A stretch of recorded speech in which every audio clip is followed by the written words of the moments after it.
Kartika, kamu suka nongkrong di coffee shop gitu nggak sih? Ih, suka banget Suka dong. banget ya, paling kalau misalkan ada keluarga. Bareng kita nontonnya. betul sekali ya untuk ngebahas. Biasanya Iya. kita mau ngomongin siapa ya, lo enggak ya. Buat ngejulit. Baiklah pemirsa, bagi Anda penikmat kopi, nah mungkin akan lebih mudah ya untuk menemukan kedai atau outlet yang menyajikan beragam jenis kopi di Jakarta. Nah beda cerita nih untuk para penikmat teh. Kedai teh itu masih bisa dibilang sangat jarang ya Kartika ya? Iya, jarang banget nih Ocha. Dan membuat para penikmatnya butuh perjuangan lebih nih untuk menemukan tempat yang dapat menyajikan teh secara profesional. Tapi ya Ca ya, kemarin tim liputan dari B-Universe ini berhasil loh menemukan salah satu tempat asik buat ngeteh. Dan bukan hanya tempatnya saja yang nyaman, dan juga cara penyajian tehnya di kedai ini juga gak sembarangan. Makanya kita lihat ya seperti apa liputannya, ini dia. Penasaran ya?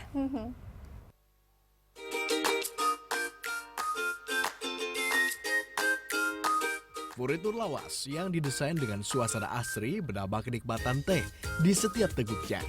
Setidaknya suasana inilah yang berhasil ditemui tim B-Universe di daerah Jakarta Selatan. Kedai ini dibangun oleh Satria Gunawan. Dengan semangat memajukan petani melalui teh yang berkualitas, mantan petani teh di Purwakarta ini membangun kedai House of Tea sejak tahun 2015. Di kedai ini kita dapat menemukan berbagai jenis teh lokal yang disajikan dengan kualitas internasional. Saya yakin petani akan lebih makmur dan lebih maju. Saya tidak ingin teh ini hanya tinggal sejarah, dan mudah-mudahan ini adalah langkah ke depan agar teh Indonesia lebih maju.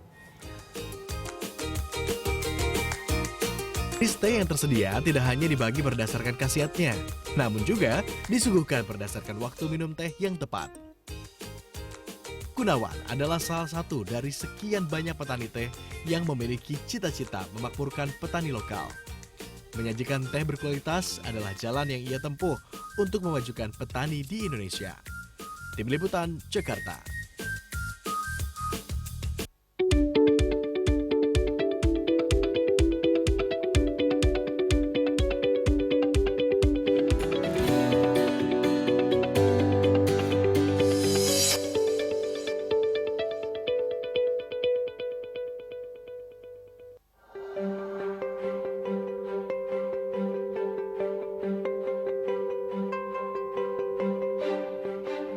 Teh telah menjadi bagian tak terpisahkan dari kehidupan kita. Seakan tiada hari kita lalui tanpa menyeduh teh, bukan? Bagi sebagian kita, mungkin teh hanya sekedar minuman. Namun tidak bagi Asfia Ahmad. Bagi Asfia Ahmad, masyarakat Indonesia berhak menikmati teh dengan kualitas terbaik, baik dari segi kualitas untuk dikonsumsi maupun sebagai komoditi. Karena itu, Asfia tergerak meningkatkan nilai dan mutu teh dengan melakukan penyuluhan tentang ilmu merawat teh, baik kepada petani maupun pemilik kebun. Sehingga teh dapat menjadi penggerak perekonomian berkelanjutan yang tentu saja akan diikuti dengan peningkatan kesejahteraan. Memberi nilai tambah pada teh tak hanya dapat berhenti pada petani, tetapi juga para pengkonsumsi teh itu sendiri. Karena itu, Asfia hadir dengan rangkaian sosialisasi dan edukasi mengenal teh, melalui berbagai workshop terkait cara menikmati teh dengan cara unggul. Liputan BTV.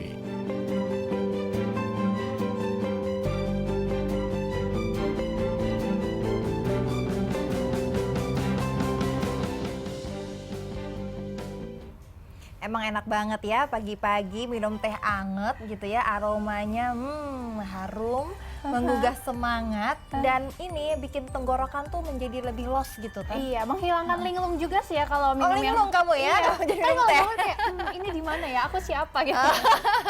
Nah ini kan pasti bagi orang Indonesia minum teh itu sudah menjadi hal yang sangat lumrah ya, Iya. Kartika ya. Bahkan minum teh itu tuh sudah seperti mengkonsumsi air putih. Iya, tapi siapa tahu nih di balik minum teh mengandung banyak sekali manfaatnya, asalkan kita konsumsi dengan tepat. Iya, tepat sekali pemirsa. Nah, untuk mengetahui lebih lanjut terkait bagaimanakah memanfaatkan teh dan apa saja sih manfaatnya, nih telah hadir bersama dengan kita pagi hari ini.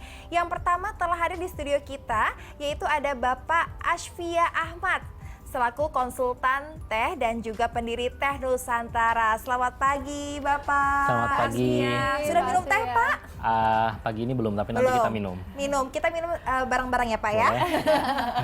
Terima kasih sudah hadir ya Pak. Kemudian telah bergabung juga bersama kami di studio pemirsa.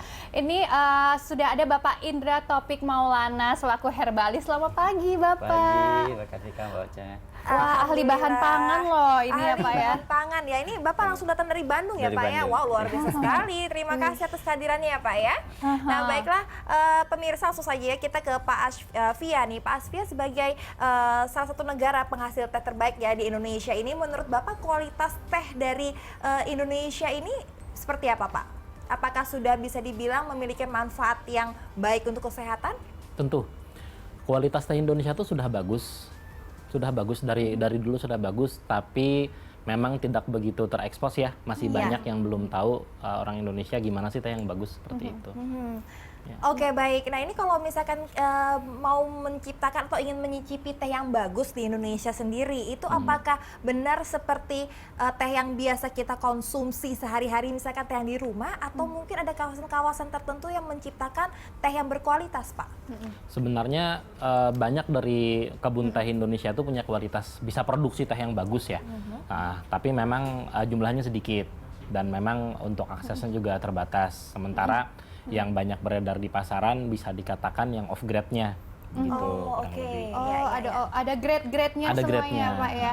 Nah kan kalau tadi Pak Sivia mengatakan teh ini ada grade-nya. Kalau kita selaku orang Indonesia nih semuanya pasti melihat banyak sekali teh-teh, apalagi teh kemasan juga. Nah kalau Pak Indra melihatnya bagaimana sih Pak manfaat kita untuk mengkonsumsi teh yang benar-benar sehat dengan konsumsi yang off grade tadi? Apa ada kandungan yang berbeda kah di setiap grade-nya? Baik. Nah, terkait dengan teh sendiri, saya lebih senang menjelaskan dari konsepnya dulu ya, bahwa tanaman itu kaya akan senyawa-senyawa yang kita kenal sebagai metabolit primer ataupun sekunder. Dan di situ banyak senyawa yang banyak menghasilkan aktivitas, salah satunya adalah antioksidan. Nah, antioksidan ini yang paling disenangi nih oleh ibu-ibu, oleh mbak-mbak gitu ya. Kenapa? Karena antioksidan ini sangat berkaitan erat dengan anti-aging, kemudian juga nanti merambat ke anti penyakit lainnya seperti itu. Nah, ini dia mengatakan bahwa teh itu tuh memberikan efek ketergantungan karena adanya kafein. Apakah itu benar, Pak?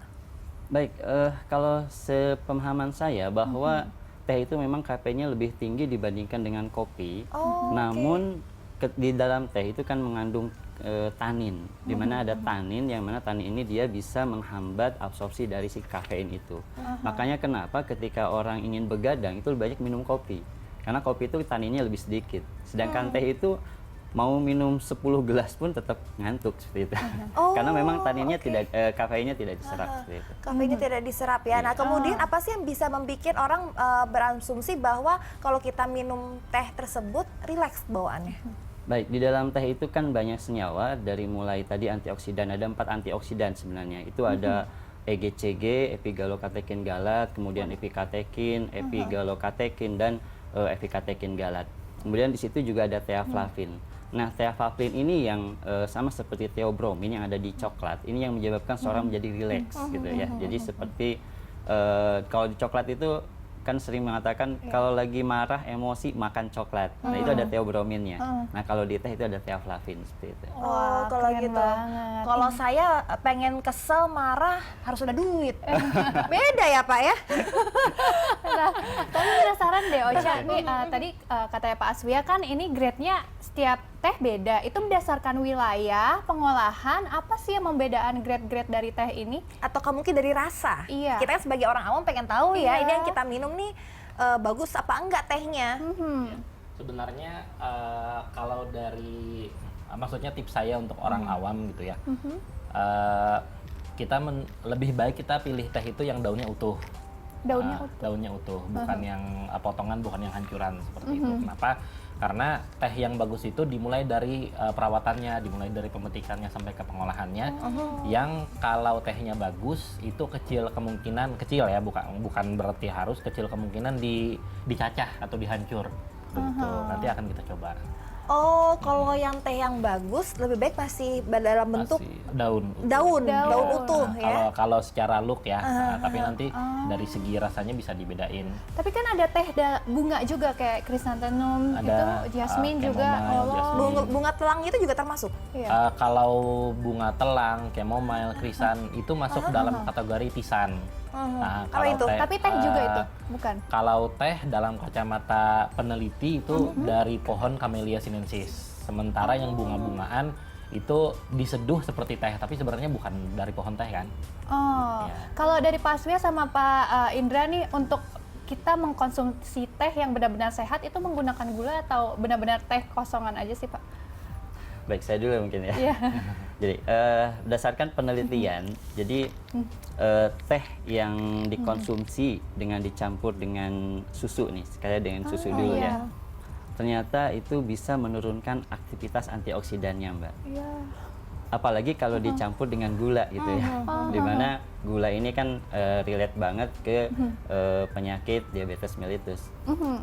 Penelitian-penelitian itu lebih banyaknya menggunakan teh yang murni, di mana teh yang murni ini ternyata memiliki aktivitas antioksidan yang jauh lebih baik dibandingkan dengan bahkan gitu ya, ekivalensinya dengan vitamin C itu satu cangkir itu setara dengan hampir 500 mg vitamin C. Seperti itu.